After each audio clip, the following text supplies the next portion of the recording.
আবু হুরায়রা রাদিয়াল্লাহু তাআলা বলতেন, আন-নাম্মাম শাররু খালকিল্লাহ, চগলখোর হলো আল্লাহর সৃষ্টির মধ্যে সবচাইতে নিকৃষ্ট। এটা হলো সাইলেন্ট বোম। হয়তো দেখতে খুব ভদ্র, মুস্কি হেসে চলে, চলাফেরায় খুব শালীন, কিন্তু এমন ভাবে একটা বোম সে মেরে দিবে, এই বোমটা কোনো আওয়াজও করবে না। এমন একটা বোম মারবে, এই বোমে পুরা একটা পরিবেশকে সে নষ্ট করে দিবে।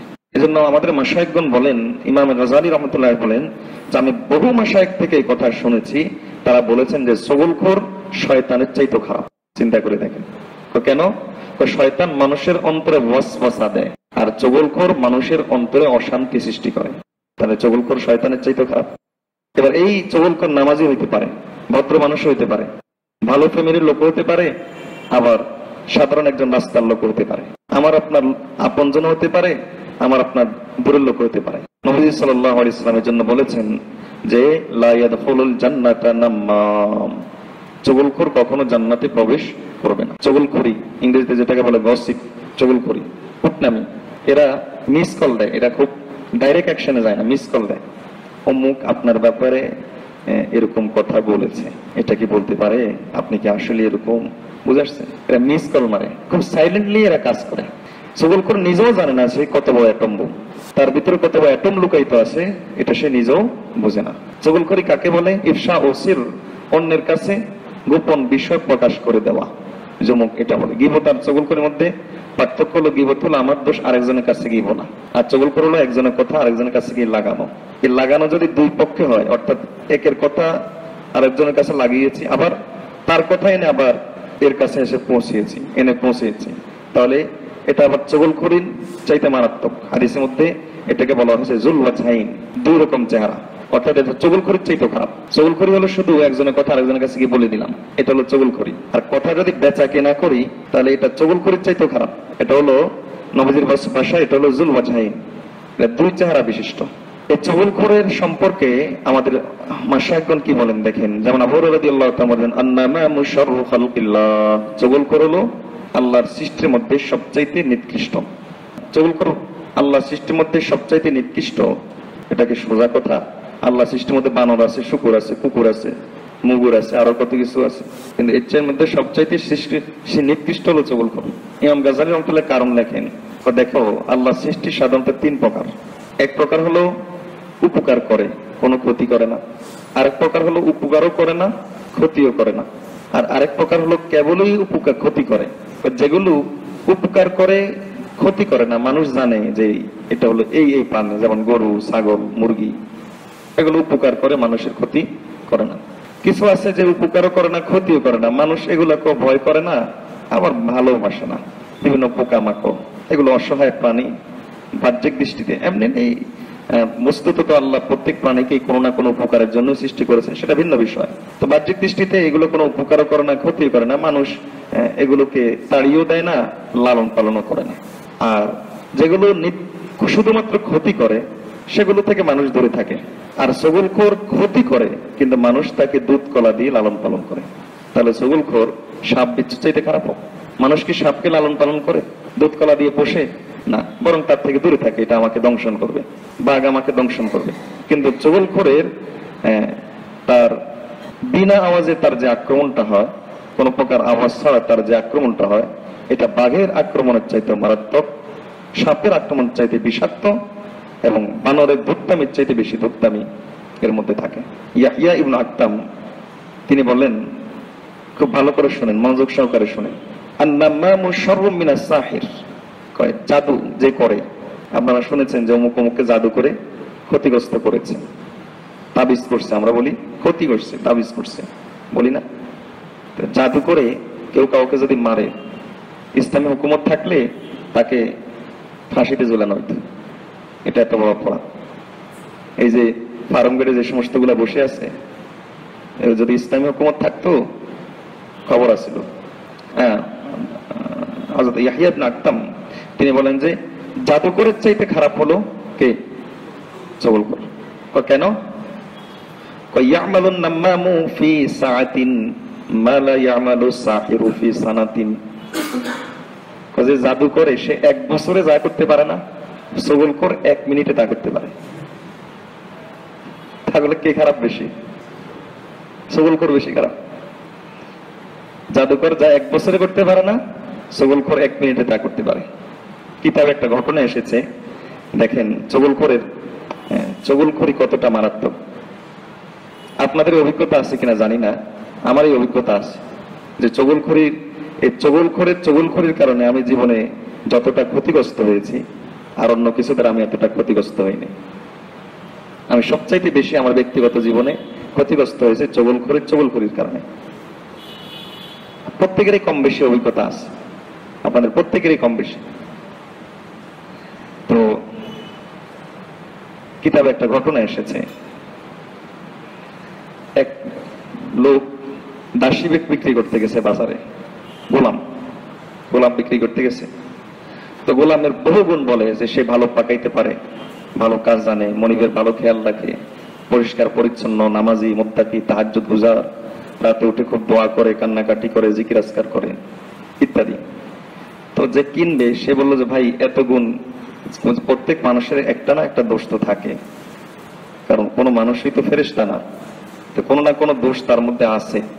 তো একটা দোষও কি নাই? বলে হ্যাঁ একটা আছে, শুধু চগলখোর, আর কোনো দোষ নেই। আর তার পুরাটাই ভালো, তার রাতের আমলও ভালো, দিনের আমলও ভালো, সমাজে মানুষের চোখে সে খুব ভালো গোলাম। বলে কেমন ভালো গোলাম? দিনে রোজা রাখে, রাতে তাহাজ্জুদ পড়ে, নামাজ পড়ে, কিন্তু একটাই সমস্যা, আর মনিবের খুব খেয়াল রাখে, মনিবের খুব খেদমত করে, একটা সমস্যা, সেটা হলো চগলখোর। তো মালিক চিন্তা করলো এটা আর তেমন কি সমস্যা, এই কথা চিন্তা করে কিনে নিয়ে গেছে। কিতাবে যখন এসেছে ঘটনা, নিশ্চয়ই সত্য ঘটনা হবে, তো কিনে নিয়ে গেছে। এখন কিছুদিন পরে এই গোলাম তার মনিবের স্ত্রীকে গিয়ে বলে যে আপনার স্বামীকে তো দেখছি অমুক মেয়ের সাথে কথা বলতে, এবং আমার যতটুকু ধারণা যে তার সাথে একটা সম্পর্ক হয়ে গেছে। মনিবের স্ত্রী বিশ্বস্ত গোলাম, আর এত ইবাদত করে, এটা দেখেই তো এমনিতে বিশ্বাস চলে আসে, বুঝে আসে নাই? তো বিশ্বস্ত গোলাম, তো এটা দেখে মনিবের স্ত্রী বিশ্বাস করে নিছে। এখন যার উপর বিশ্বাস আসে তার কাছে পরামর্শ মানুষ চায়। মনিবের স্ত্রী বলে তাহলে কি করা? কিছু করার নাই, আপোষের তাবিজ করতে হবে। আপোষের তাবিজ কেমনে করবো? আপোষের তাবিজ সহজ, আমি ব্যবস্থা করে দিব, আপনি শুধু তার ঘাড়ের একটা পশম আমাকে এনে দিবেন। বুঝে আসছেনি?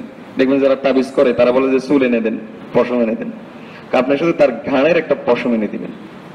তবে এটা আপনার অমুক অমাবস্যার রাতে অথবা অমুক চাঁদনি রাতে করতে হবে।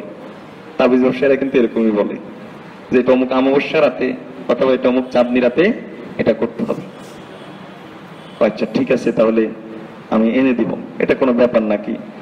যখন স্বামী ঘুমিয়ে থাকবে বাস পশম একটা টান দিয়ে উঠে নিয়ে তোমাকে এনে দিব। ওদিকে স্বামীর কাছে গিয়ে বলে যে আপনি কি শুনছেন? বলে কি? আপনার স্ত্রী কিন্তু আরেক পুরুষের প্রতি আসক্ত হয়ে গেছে, এখন আপনার সম্পদ ভোগ করার চিন্তা আছে তাকে নিয়ে। বলে কে বলছেন? আমি এটা টের পাইছি, আপনাকে হত্যার ষড়যন্ত্র করতেছে। কে বলে আমাকে হত্যার ষড়যন্ত্র করতেছে?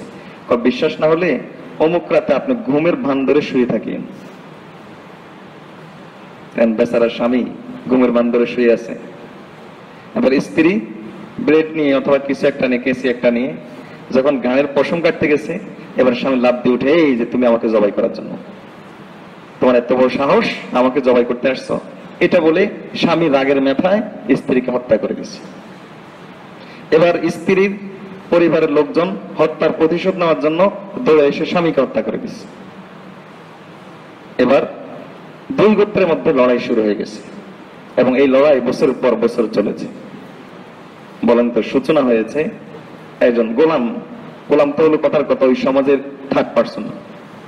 এই সাধারণ একজন গোলামের একটা চগলখড়ির কারণে একটা মধুময় সম্পর্ক, পরিবার নষ্ট হয়ে গেছে, এবং দুটা গোত্রের মধ্যে কি পরিমাণ ঝগড়া লেগে গেছে। এরকম বহু বাগান, বহু উদ্যান, বহু সুন্দর পরিবেশ, বহু সুজলা সুফলা শস্য শ্যামলার পরিবেশ, বহু বরকতময় পরিবেশ, বহু ন্যাক পরিবেশ, বহু কান্নাকাটির পরিবেশ, বহু তাহাজ্জুদের পরিবেশ এই চগলখড়ির কারণে নষ্ট হয়ে যায়। 1 মিনিটে নষ্ট হয়ে যায়, 1 সেকেন্ডে নষ্ট হয়ে যায়। বহু ফসল এরকম নষ্ট হয়ে যায়। ফসল তোলার সময় হয়, আর ঠিক ওই সময় চগলখড় এমন চগলখড়ি করে যে এটা সিডরের চাইতে বড় আঘাত নেই। কিন্তু চগলখড় নিজেও বুঝে না যে সে কত বড় একটা অ্যাটম বোম হয়ে আছে, সে কত বড় ক্ষতিগ্রস্ত, সমাজের জন্য কত বড় সে বোঝা। চগলখড় সে নিজেও জানে না। আল্লাহ আমাদেরকে চগলখড়ি থেকে হেফাজত করুন। তো কোরআন মজিদে আবু লাহাবের স্ত্রী সম্পর্কে বলা হয়েছে হাম্মালাতাল হাতাব, যে শুকনা কাঠ বহন করে আবু লাহাবের স্ত্রী। মুফাসসিরিন কেরাম লেখেন যে এখানে মূলত উদ্দেশ্য সে চগলখড়ি করে। ওই শুকনা কাঠে চগলখড়ির সাথে আল্লাহ তুলনা করেছেন। কেন? যেমন ভাবে শুকনা কাঠ আগুন জ্বালাইলে এটা জ্বালিয়ে দেয় সবকিছু, ঠিক তেমনি ভাবে চগলখড়ি তার নিজের নেক আমলও বরবাদ করে, অন্যের নেক আমলও বরবাদ করে। চগলখড়ি কিন্তু হিংসাটা কেবল নিজের নেক আমল বরবাদ হয়, আরেকজনেরটা হয় না। কিন্তু চগলখড়ি নিজের আমলও বরবাদ করে, আরেকজনও বরবাদ করে। কি করোনা ভাইরাস, এর চাইতে মারাত্মক ভাইরাস হলো এই চগলখড়ি। আল্লাহ আমাদেরকে হেফাজত করুন। সবাই বলে আমিন আমিন আমিন বলেন। কারো মাঝে এই স্বভাব থাকলে শুধরে যান। মনে রাখবেন যে আপনার আমাদের মাশায়েখগণের কথা অনুযায়ী আপনি কিন্তু আল্লাহর কাছে শুকর কুকর এগুলার চাইতে নিকৃষ্ট। শাররু খালকিল্লাহ, সাপ বিচ্ছুর চাইতে নিকৃষ্ট। তো ওমর ইবনে আব্দুল আজিজ রাহমাতুল্লাহ আলাইহি, তার কাছে এক লোক আসলো। দেখেন চগলখড়দের সাথে আমাদের আচরণ কেমন হবে। নিজেও চগলখড়ি করবো না, চগলখড়কে প্রশ্রয় দিব না, ইনশাআল্লাহ। বলেন ইনশাআল্লাহ। কারণ চগলখড় যে ফাসিক, আল্লাহর দরবারে পাপিষ্ঠ, এতে কোনো সন্দেহ নাই। এবার সে তাহাজ্জুদ গুজার হোক, জিকিরকারী হোক, যাই হোক না কেন, সে যে আল্লাহর কাছে ফাসিক, এর মধ্যে কোনো সন্দেহ নেই। তো ওমর ইবনে আব্দুল আজিজ রাহমাতুল্লাহ আলাইহি, তার কাছে এক লোক এসে বলে যে অমুক আমুক আপনার ব্যাপারে এটা বলেছে। ওমর ইবনে আব্দুল আজিজ রাহমাতুল্লাহ তখন সাথে সাথে উত্তর দিলেন, ইন শি'তা নাযারনা ফি আমরি। তিনি তো খলিফা ছিলেন, এজন্য তিনি বললেন যে তুমি যদি চাও তাহলে আমি তোমার এই কথাটাকে বিবেচনায় আনতে পারি, এটাকে আমি গুরুত্ব দিতে পারি। তবে ফাইন কুনতা কাযিবান, যদি তুমি মিথ্যুক হও, যে তুমি যে কথাটা আমাকে তার ব্যাপারে বলেছো এই ব্যাপারে যদি তুমি মিথ্যুক হও, ফাআনতা মিন আহলি হাযিল আয়াতি, তাহলে তুমি এই আয়াতের অন্তর্ভুক্ত, যে আয়াত আল্লাহ তাআলা বলেছেন ইন জাআকুম ফাসিকুম বিনাবাইন ফাতাবায়ানু, যে যদি কোনো ফাসিক তোমার কাছে কোনো সংবাদ নিয়ে আসে তাহলে সতর্ক হও, তুমি এই আয়াতের অন্তর্ভুক্ত যদি তুমি মিথ্যুক হও। ওয়া ইন কুনতা সাদিকান, আর যদি তুমি তোমার কথা সত্যবাদী হও, যে সে আমার কথা সম্পর্কে বাস্তবে এরকম কথা বলেছে বা আমার সম্পর্কে বাস্তবে এরকম কাজ করেছে, এই ব্যাপারে যদি তুমি সত্যবাদী হও, তাহলে ফাআনতা মিন আহলি হাযিল আয়াতি, তাহলে তুমি এই আয়াতের অন্তর্ভুক্ত। আল্লাহ বলেছেন হাম্মাজিম মাশাইম বিনামিম, যারা পিছনে পিছনে সমালোচনা করে, চগলখড় নিয়ে যারা একের সাথে আরেকজনের মধ্যে ঝগড়া লাগায়, তুমি এই আয়াতের অন্তর্ভুক্ত। যদি মিথ্যুক হও তাহলে তুমি ফাসিক, আর যদি সত্যবাদী হও তাহলে তুমি চগলখড়। তাহলে চগলখড় এই আয়াতের অন্তর্ভুক্ত, আর মিথ্যুকগুলো ওই আয়াতের অন্তর্ভুক্ত। এখন বলো আমি তোমারটাকে কিভাবে গুরুত্ব দিব? আর যদি তুমি বলো ইন শি'তা আফাউনা আনকা, আর যদি তুমি আমার চাও যে তোমাকে আমি মাফ করে দিই, ভবিষ্যতে আর এই জাতীয় চগলখড়ি করবা না, তাহলে আমি তোমাকে মাফ করে দিতে পারি। অন্যথা হয় ফাসিক হিসেবে শাস্তি দিব, অন্যথায় চগলখড়ি হিসেবে শাস্তি দিব। তখন ওই লোক বললো আল আফিয়া আমিরুল মুমিনিন, সরি আমিরুল মুমিনিন, মাফ চাই, লা আউযু ইলাইহি আবাদান, আমি এই জাতীয় কাজ আর জীবনও করব না। আলী রাদিয়াল্লাহু তাআলা সম্পর্কে এসেছে যে এক ব্যক্তি ব্যাপারে ওনার কাছে এসে বললো যে অমুক আপনার ব্যাপারে এরকম কথা বলেছে। আলী রাদিয়াল্লাহু তাআলা বললেন তাই নাকি? বলে হ্যাঁ। বলে চলো আমার সাথে চলো। তো ওই লোককে নিয়ে গেছে তার সামনে। তো বলে যে তুমি যে আমার সাথে সম্পর্কে এই কথা বলেছো? বলে হ্যাঁ আমিরুল মুমিনিন বলেছি। যদি তুমি সত্যবাদী হও তাহলে আমি আল্লাহর কাছে মাফ চাই, আর যদি তুমি মিথ্যাবাদী হও তাহলে তুমি আল্লাহর কাছে মাফ চাও।